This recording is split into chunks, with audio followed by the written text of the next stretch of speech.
Assalamu alaikum friends, today we'll discuss how to delete downloaded YouTube videos in the iPhone.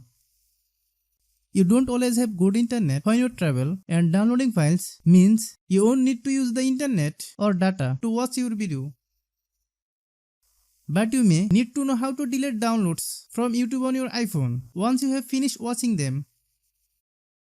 If they're taking up a lot of storage space on the device that you need to for other things like apps or more videos. If you are new to my YouTube channel, please subscribe. Open the YouTube app on your iPhone. Click Library. Select Downloads. Tap the three buttons next to the video. Click Delete from Downloads. If you like the video, please share with your friends.